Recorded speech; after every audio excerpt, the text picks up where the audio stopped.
প্রিয় শিক্ষার্থীবৃন্দ, আসসালামু আলাইকুম। আপনারা যারা অনার্স ভর্তি পরীক্ষা দিবেন তাদের যে প্রবেশপত্র অথবা অ্যাডমিট কার্ড আছে, তো অ্যাডমিট কার্ডে কিছু নির্দেশনাবলী আছে। আপনারা অবশ্যই সেই নির্দেশনাবলীগুলো ভালোভাবে খেয়াল করবেন এবং জেনে যাবেন। তো আমরা নির্দেশনাবলীগুলো একটু যাচাই করে পড়ে দেখি। তো নির্দেশনাবলীতে প্রথম আছে, এক নম্বরে আছে ভর্তি বিষয়ক ওয়েবসাইট www.nu.ac.bd/admission থেকে প্রবেশপত্র ডাউনলোড করে A4 সাইজের অফসেট কাগজে প্রিন্ট করতে হবে। প্রবেশপত্রের প্রিন্ট কপিতে পরীক্ষার্থীকে স্বাক্ষর করতে হবে। আমরা আমাদের যে প্রবেশপত্রগুলো আছে আমরা প্রিন্ট করার পর দেখা যায় যে অ্যাপ্লিক্যান্ট সিগনেচার একটা বক্স আছে, যে বক্সটা খালি থাকে। এটা পরীক্ষাতে যাওয়ার আগে অবশ্যই পরীক্ষার্থী নিজে বল পেন দিয়ে স্বাক্ষর করে নেবেন। তারপর হচ্ছে 2 নম্বরে আছে অনলাইনে আবেদন করার সময় আপলোডকৃত ছবি চূড়ান্ত বলে গণ্য হবে।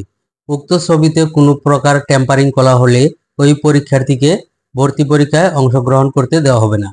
আপনারা ভর্তি আবেদনের সময় যে ছবিটা ব্যবহার করেছেন আবেদন কপিতে, সেই ছবিটাই অ্যাডমিট কার্ডে চলে আসবে।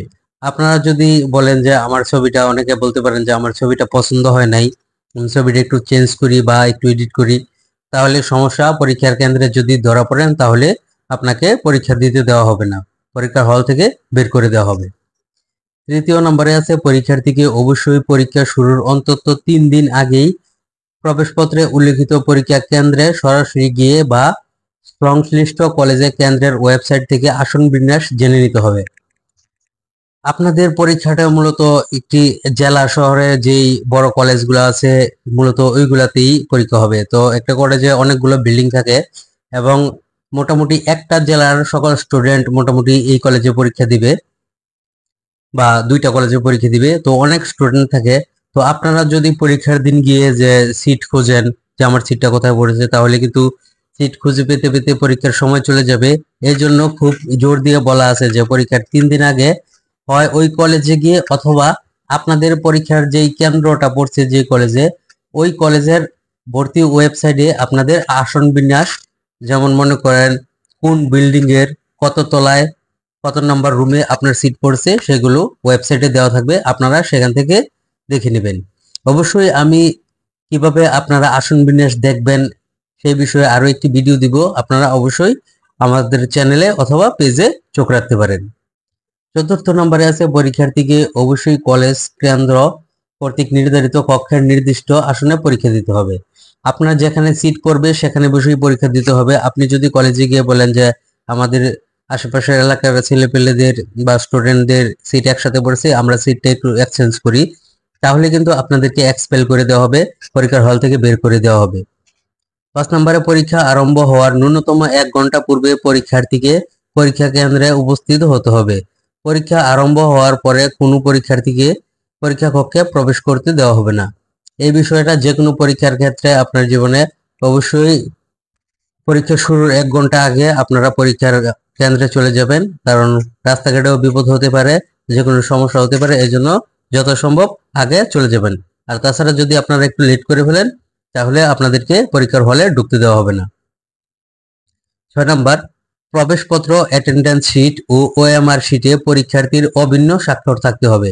আপনারা এখানে যেই সিগনেচারটি দিবেন সেই সিগনেচারটি অবশ্যই আপনারা আবেদন করার সময় যে অথবা বিভিন্ন কাজে যখন ব্যবহার করেন যে সিগনেচারগুলা ব্যবহার করেন, সেম সিগনেচারগুলা আপনারা যখন পরীক্ষা দিবেন আপনাদের যে অ্যাটেন্ডেন্স শিটটা দেওয়া হবে ওইখানে সেম স্বাক্ষর থাকতে হবে। এবং আপনাদের যে ওএমআর শিট থাকবে মানে উত্তরপত্র, ওইটাতেও সেম স্বাক্ষর থাকতে হবে। যদি কোনো একটা স্বাক্ষর একটার সাথে আরেকটা না মিলে তাহলে আপনার পরীক্ষার খাতাটি বাতিল বলে গণ্য করা হবে। 7 নম্বর উত্তরপত্রে কালো কালির বল পয়েন্ট কলম ব্যবহার করতে হবে, কোনো ক্রমেই পেন্সিল ব্যবহার করা যাবে না। আপনারা উত্তর লেখার সময় যে উত্তরপত্র থাকবে সেটা অবশ্যই বল পয়েন্ট দ্বারা ব্যবহার করবেন, কোনোভাবেই কাঠ পেন্সিল বা কোনো ধরনের পেন্সিল দিয়ে ব্যবহার করতে পারবেন না। 8 নম্বর ভর্তি পরীক্ষার সময় পরীক্ষার্থীকে প্রবেশপত্র এবং এইচএসসি পরীক্ষার রেজিস্ট্রেশন কার্ড অবশ্যই সঙ্গে আনতে হবে। আপনাদের পরীক্ষার সময় আপনাদেরকে এই যে প্রবেশপত্রটা আছে যেটা অনলাইন থেকে ডাউনলোড করেছেন এবং এইচএসসি পরীক্ষার যে রেজিস্ট্রেশন কার্ড আছে এটা অবশ্যই সাথে নিয়ে যেতে হবে। যদি না নেন তাহলে পরীক্ষার হলে ঢুকতে দিবে না। আপনাদেরকে এগুলা দেখাতে হবে, অথবা যদি ঢুকতেও পারেন তাহলে কিন্তু পরীক্ষা কমপ্লিট করতে পারবেন না। আপনাদেরকে যখন চেক দেওয়া হবে, যখন এগুলো খুঁজবে, তখন যদি না দেখাতে পারেন তাহলে অবশ্যই আপনাদেরকে বাকি পরীক্ষাটুকু আর দিতে দেওয়া হবে না। 9 নাম্বার, পরীক্ষার্থী মোবাইল ফোন, ক্যালকুলেটর অথবা যে কোনো ধরনের ইলেকট্রনিক ডিভাইস সঙ্গে নিয়ে পরীক্ষা কক্ষে প্রবেশ করতে পারবে না। তো এই বিষয়টা নিয়ে অনেকে একটু কনফিউশনে আছেন যে আপনারা কি ইলেকট্রনিক ডিভাইস মানে ক্যালকুলেটর ব্যবহার করতে পারবেন কিনা। অনেকে বলতেছেন যে সার্কুলারে দেখলাম ক্যালকুলেটর নিতে পারবো, কিন্তু অ্যাডমিট কার্ডে ক্যালকুলেটর এলাও না। অ্যাডমিট কার্ডে যেটা লেখা আছে এটাই ফাইনাল সিদ্ধান্ত, আপনারা ক্যালকুলেটর ব্যবহার করতে পারবেন না। প্রয়োজনে আপনারা পরীক্ষার হলে যিনি গার্ড থাকবে, শিক্ষক, ওনার কাছ থেকে রাফ খাতা নিয়ে আপনারা যে কোনো ধরনের গাণিতিক কাজ করতে পারবেন। 10 নম্বর, পরীক্ষা কক্ষে প্রধান পরিদর্শক কর্তব্যরত শিক্ষকের সিদ্ধান্তই চূড়ান্ত বলে গণ্য হবে। 11 নম্বর, পরীক্ষার উত্তরপত্র ওএমআর শিটে কোনো প্রকার সাংকেতিক চিহ্ন বা মোবাইল নম্বর লেখা হলে ওই উত্তরপত্র বাতিল বলে গণ্য হবে। জাতীয় বিশ্ববিদ্যালয় কর্তৃক প্রদত্ত সকল নির্দেশনা মেনে ভর্তি পরীক্ষায় অংশগ্রহণ করতে হবে। তো প্রিয় শিক্ষার্থীবৃন্দ, আপনারা বুঝতে পারছেন যে কি কি করতে হবে এবং কি কি করতে হবে না, কি কি করা যাবে না। তো এখানে আমাদের যে হাইলাইটস কিছু বিষয় আছে, আপনাদেরকে অবশ্যই অ্যাডমিট কার্ডের সাথে এইচএসসির যেই রেজিস্ট্রেশন কার্ডটি আছে সেটা অবশ্যই আপনাদের সঙ্গে নিয়ে পরীক্ষার হলে যেতে হবে। তাছাড়া আপনারা পরীক্ষার হলে কোনো প্রকার ক্যালকুলেটর নিয়ে যেতে পারবেন না। এই দুইটা বিষয়ে একটু হাইলাইট করে দিব, এগুলা আপনারা অবশ্যই মাথায় রাখবেন।